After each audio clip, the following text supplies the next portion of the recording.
Hello, Abigail here with the astrology of this week. And this week has quite a lot going on. It's very Mercury centric. Um, but yeah, there's a pretty big shift this week. We are, just so you're aware, in the pre shadow period of the Mercury retrograde. It will start in Sagittarius and then go into like the late degrees of Scorpio before stationing direct. And that's for about 3 weeks. Doesn't kick off quite yet, but we have a lot of astrology happening that is going to have multiple passes because of how Mercury is transiting through the sky. So, it's going to do all of these aspects as it moves forward, all of the aspects as it goes backwards, and all of the aspects as it moves forwards again, depending on where other planets have shifted.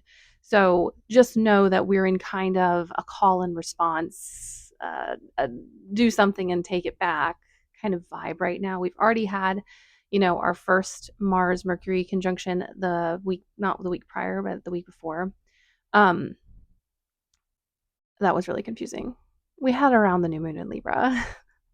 And we're going to have that 2 more times after this. We're going to have all of the grand water trines again.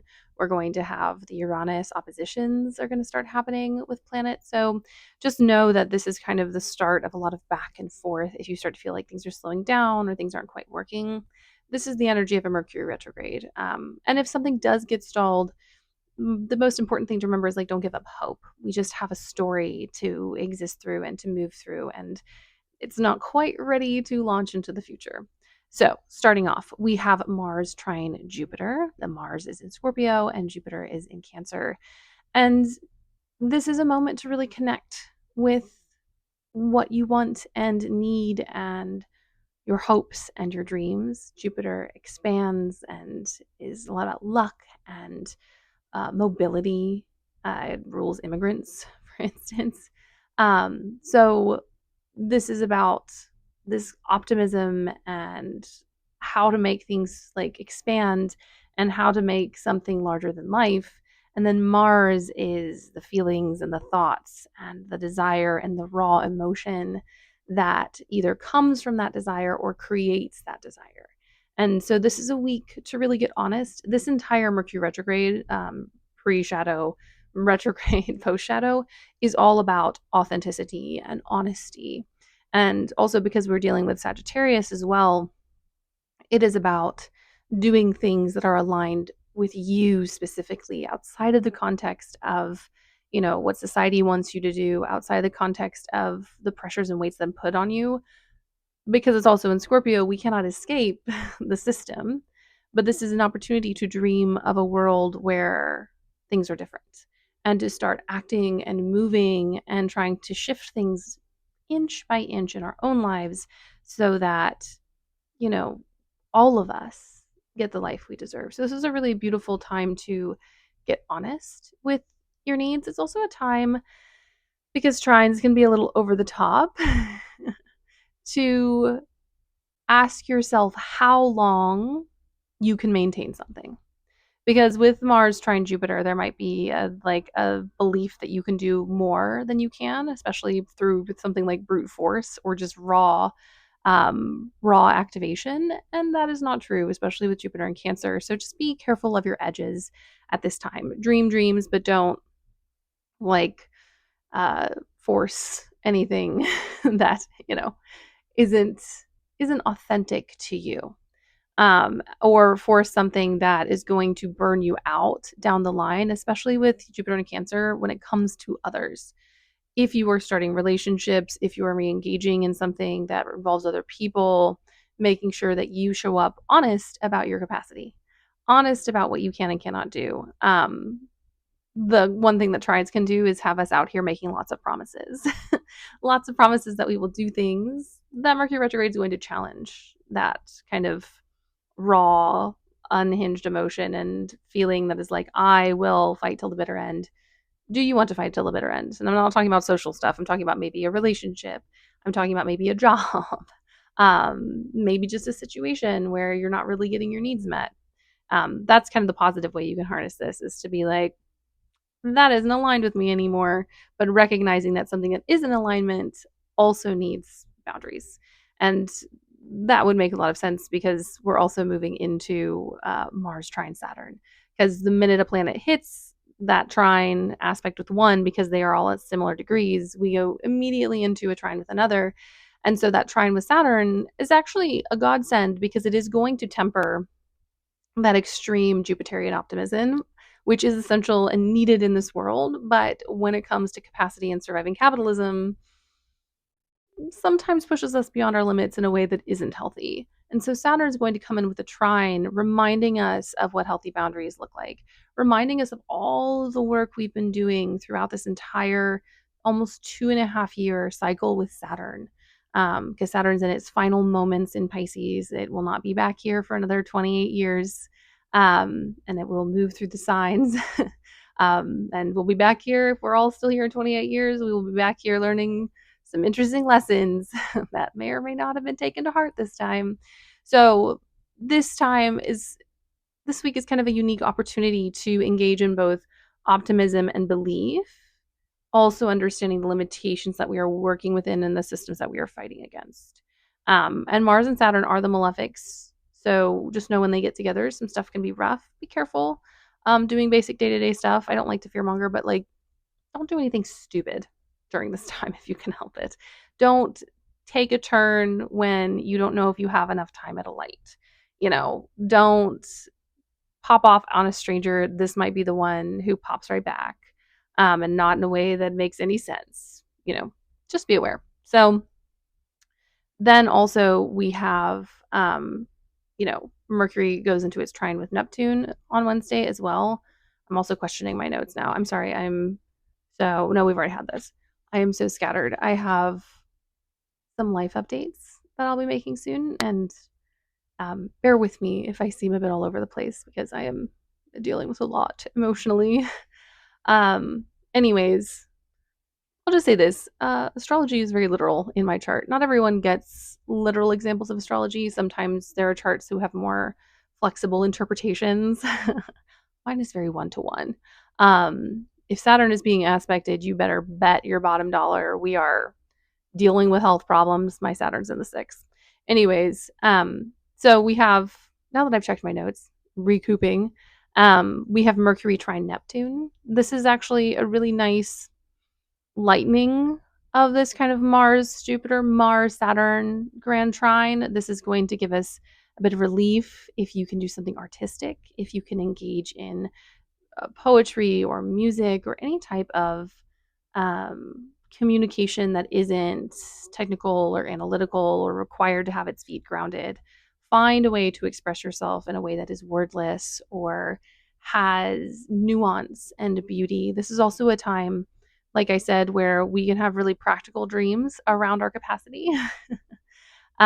We can also, I do see, because the malefics are together in this trine, us learning some harsh lessons about capacity, us having put a lot into something and the universe shuts it down because it's like, you're never going to enjoy this, you're never going to make it, and I don't want you to waste more time, and it's going to feel really abrupt.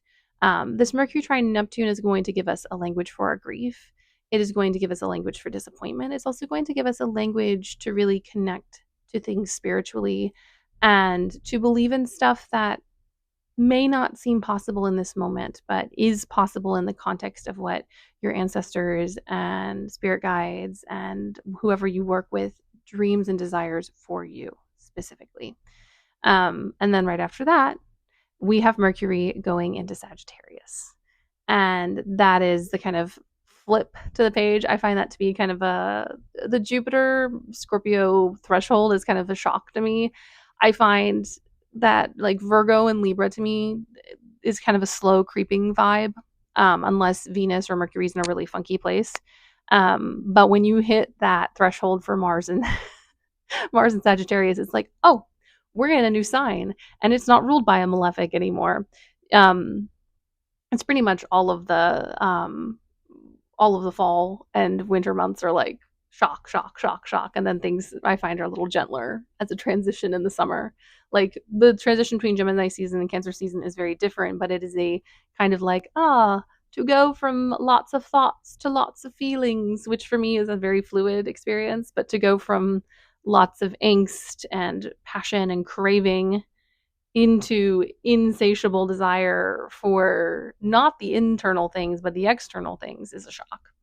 So we're going into that. Mercury likes to brag in Sagittarius. Mercury likes to be brash and bold, and it's going to be interesting to see how the retrograde plays out with how brash and bold Mercury prefers to be. Some people are going to be shooting their mouths off about things, and this is like all Mercury retrogrades. It's important and valuable to take people at face value because a lot of people are kind of showing their true hand of cards when we get into these moments, but especially when people seem to be kind of silly, goofy, and a little extreme, they're not being silly, goofy, and extreme.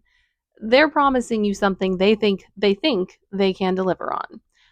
They may or they may not, but they think. Also, at the in the kind of the mix of all this, Mercury is opposed to Uranus. So personally, I think we're gonna have some stuff come out about AI, more stuff than we already have. Um, Also, Mercury opposed Uranus is the language that we have to express our experience. But what happens when our experiences are starting to outrun our language?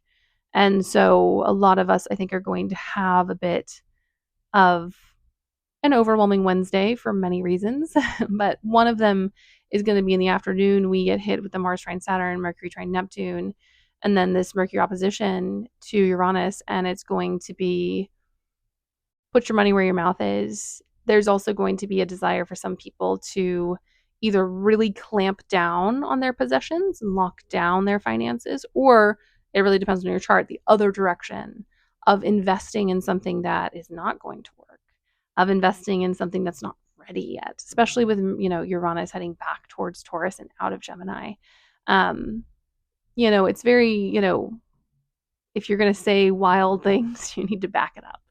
And you need to have, because Jupiter is wisdom and Sagittarius is knowledge. And so people who say shit and they don't have any wisdom or knowledge to back it up, it's going to be really obvious. And this is also a time to call those people out, to point out flaws in arguments. And I'm not talking about going in and making petty arguments and devil's advocating and garbage, which people are going to do. I'm talking about going in and being like, hey, you said something pretty rage baity and gaslighty. Could you explain further? They usually can't, fun fact. So this day, if you have to participate, just be aware of how complicated it is. Just be aware of how many different energies we're going through. Just be aware that, that Mercury stuff is moving pretty quickly. It's the second fastest moving body other than the moon. Um, so know that we're going to be in lightning speed. I think a lot also with the Mercury opposed Uranus, a lot of kind of surprising life event things happening. Like you think something is one way and then all of a sudden all of your plans have changed. You think something's going to happen this way, all of your plans have changed. Also, just watch currency and money. Whenever Mercury is involved and we have these big outer planets, stuff happens with cash, happens with money. Mercury is a merchant. It's one of his things.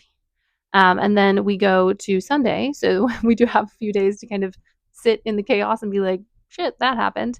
And then on Sunday, we have Venus square Jupiter. Venus Jupiter squares, especially with both of them being, one of them being domicile, one of them being exalted. Nowhere in a Mercury retrograde.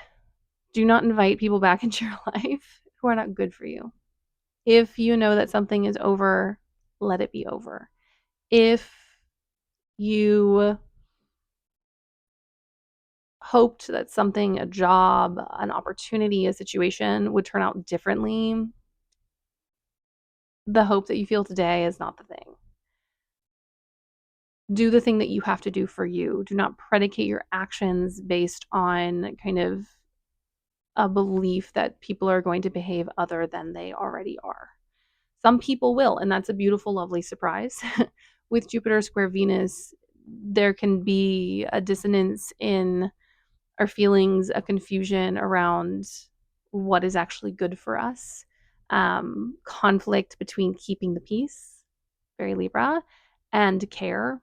So the desire to sacrifice oneself in a situation one should not. People pleasers beware on this day. Do not allow people who force you into bad situations back into your life. Stand on business. Another reason to stand on business is this is technically a T square um, with our bestie Chiron as an asteroid. And so our trauma is going to be triggered and it is going to want to revert to things that are more comfortable. It is going to want us to revert to keeping the peace. It's going to, there's going to be this want to like shut down a healing process because it's really hard. But that opposition to Chiron is like, no, don't go back. Don't go back. We have come this far. Don't go back. Jupiter in Cancer can be really beautiful and healing, but it can also, if you've ever met a Jupiter in Cancer, be someone who overcompensates to create comfort, but it's complacency and apathy rather than actual safety and care. Jupiter is great at many things, but it can also create a bit of a facade if it doesn't feel like it can meet the moment. And that is one of these moments. And then at the end of that day, as we get close to next week, we have Mars trine Neptune. This is going to be spicy. There's going to, if you are someone who is susceptible to spiritual attacks, watch your back, protection. I would suggest, especially this week, a head wash. A lot of practices use it. I wish I remember the creator's name, who a friend of mine sent about it, but you can put a lot of different spices. The one caveat I put is just if you are sensitive to things, double check on your body before you pour a tea of it on your head. And if you are sensitive, you can do the wash and then clean yourself off. I like to leave a little bit of the scent in my hair, especially because I like to use things like clove and cinnamon. Oh, that was fun. Guys, guess what? This is a visual representation of my life currently, and I am not going to edit it because, yeah, yeah, it is what it is. But yeah, that's my setup. I have a screen. Um, anyways, Mars trine Neptune. There can be nightmares, especially with Mars in Scorpio. There can be feelings of rage and not knowing where to put it. This kind of ambiguous feeling of like I feel so upset, but I don't know where to go with it. There can also just be unrest and feeling as though something is going to happen. Maybe it will, maybe it won't. Also, people's intentions, because Neptune can fuzz things out and make things a little blurry. Remind yourself of their actions on this day. Mars keeps a record. Pull out your Martian record and go, oh, they have been a piece of garbage. I shall not participate in the fantasy, in the illusion of someone's identity, in the illusion of someone's facade. This week, because we are in Scorpio, is very psychological. The sun is also moving through Scorpio. Do not forget this is Mercury retrograde. But yeah, that's this week. It is spicy. I know specifically with what I'm going through, I'm going to be deeply triggered. If you can't tell, I'm ragged right now. And I'm still laughing about my screen just collapsing because that's what just happened to my life. But anywho's, if you have any questions about this week or have anything to say, please pop it in the comments. I love it when people ask me things. Also, please like and subscribe if you would. That would make my day as well. And you know what, folks? I will see you in a different place and time, and I hope deeply that you're doing a little better than I am.